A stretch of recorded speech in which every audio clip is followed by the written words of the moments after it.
শাহেদ আলম, রাজনৈতিক জামাই, বিখ্যাত জামাই ফাহাম আব্দুস সালাম, এরা কিন্তু শাহেদ পিনাকি ভট্টাচার্য নিয়ে ইয়ার্কি করে, ডাক্তার পিনাকি ভট্টাচার্যকে। ওই যে পিনাকি ভট্টাচার্য বলছে বিপুল ভোটে শিবিরের প্যানেল জিতে যেতে পারে, ভূমিধস বিজয় হতে পারে এবং তা হইতে পারে ব্যাপক ব্যবধানে। তবে বাঙ্গু সেকুলাররা তা মানতে পারছে না।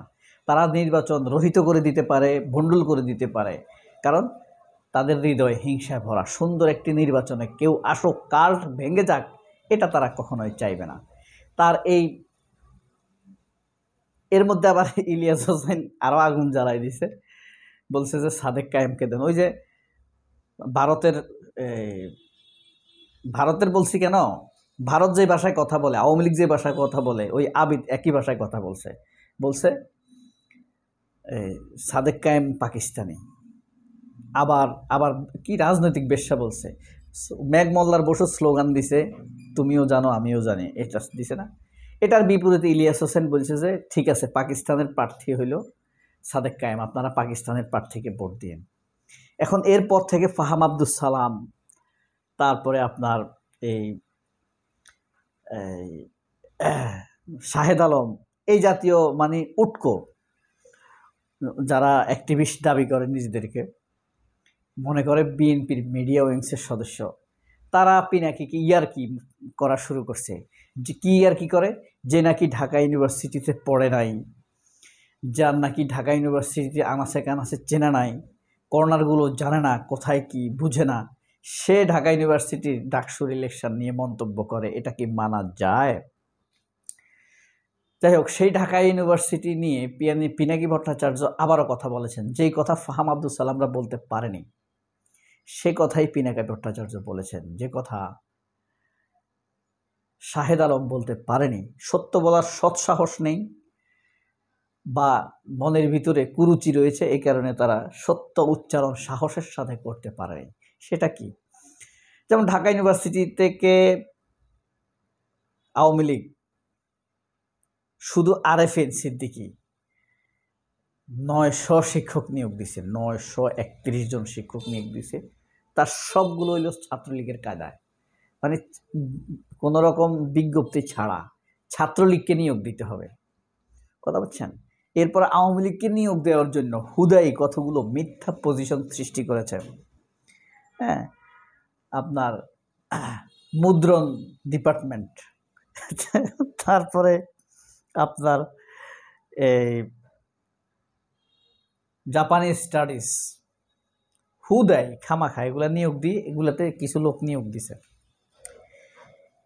এই যে আওয়ামী লীগ এসব লোকদেরকে নিয়োগ দিছে, তারা মানুষের উপরে যে অত্যাচার নির্যাতন করত, এটা হলো বিস্ময়কর। 2022 সালে 27 জন ছাত্রকে নির্যাতন করেছে ঢাকা ইউনিভার্সিটিতে, যাদেরকে হাসপাতালে যেতে হয়েছে নির্যাতনের কারণে।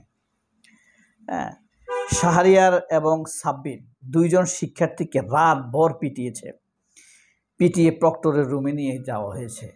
প্রক্টর শেষ পর্যন্ত তাদেরকে পুলিশের হাতে তুলে দিয়েছে। নির্যাতনকারী যারা নির্যাতিত, তাদেরকে পুলিশের হাতে তুলে দেওয়া হয়েছে। এই আওয়ামী প্রক্টরের নাম কি জানেন? আব্দুল বাসেত, প্রভোস্ট আব্দুল বাসেত। এই তার এখনো বিচার হয়নি।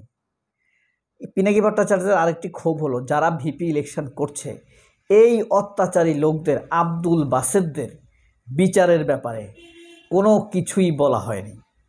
শুধু তাই নয়, এপ্রিল মাসে 4 জন ছাত্রকে, মানে 2টা প্রমাণ দিছে আর কি, সে প্রভোস্ট জাকির ভুঁইয়া, আওয়ামী বাকশালীর শিক্ষক, 4 জন ছাত্রকে অনবরত মেরেছে রুমে সারা রাত। মারার পর তাও প্রক্টরের কাছে নিছে। এই প্রক্টরের নাম হলো জাকির ভুঁইয়া। নিয়ে ছাত্রদের কাছ থেকে সিগনেচার নেওয়াইছে যে আমরা ইউনিভার্সিটি বিরোধী কাজ করেছি, ভবিষ্যতে করব না। যাদেরকে মারছে তাদেরকে আবার অন্যায়কারীর স্বীকৃতি নিছে, বুঝতে পারছেন? এদেরকে এই নির্যাতনকারী শিক্ষকদের, তথাকথিত বাকশালী আওয়ামী বাম সেকুলার শিক্ষকদের এখান থেকে সরানোর ব্যাপারে একটা প্যানেলও কোনো কথা বলেনি। না বলেছে উমামা ফাতেমা, না বলেছে আবিদের, না বলেছে ওই যে আওয়ামী লীগের প্রার্থী আছে না শামীম, না বলেছে বেনিয়ামিন মোল্লা, না বলেছে কাদের, কেউ বলে নাই। না বলেছে ইমি, না বলেছে মেঘ মোল্লারেরা। আশ্চর্য ব্যাপার না? এটা একটা মেজর, একটা জুডিশিয়াল মানে অপরাধ, মানে কি বলে আপনার, হ্যাঁ, মারাত্মক ফৌজদারি অপরাধ। এই অপরাধের কারণেও তারা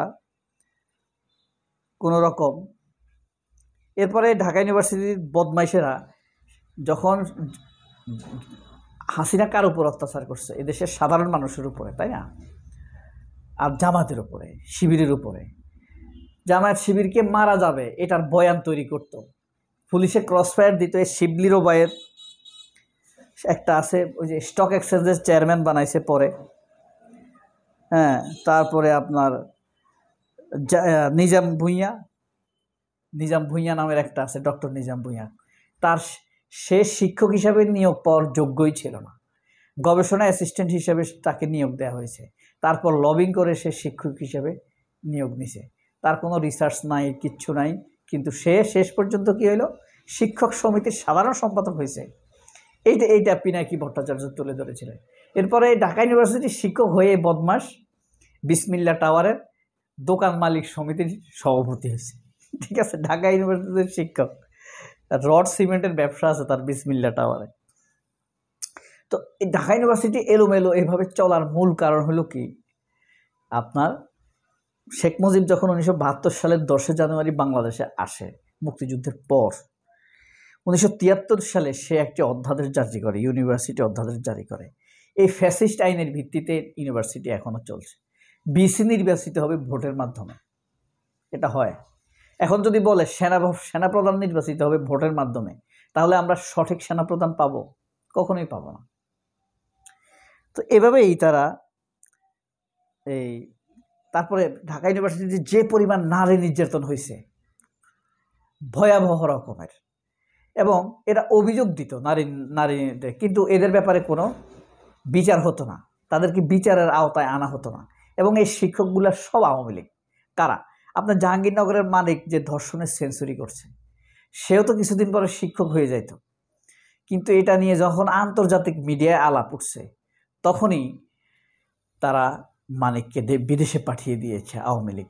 খালেদ মহিউদ্দিন এখন সেটা নিয়ে টকশো করছে। এটা কি নারী হেনস্থা হয়নি?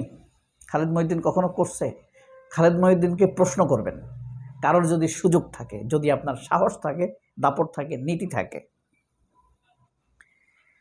তো এভাবেই তারা ঢাকা ইউনিভার্সিটিতে খেয়ে দিয়েছে। আর শিক্ষা ব্যবস্থা, যেই শিক্ষা প্রতিষ্ঠানের এত সম্মোহন, এত প্রভাব, সেই শিক্ষা প্রতিষ্ঠান এখন কেরানি উৎপাদনের কারখানা হিসাবে অবহেলিত হচ্ছে, মানুষের কাছে টিটকারের শিকার হচ্ছে এদের কারণেই।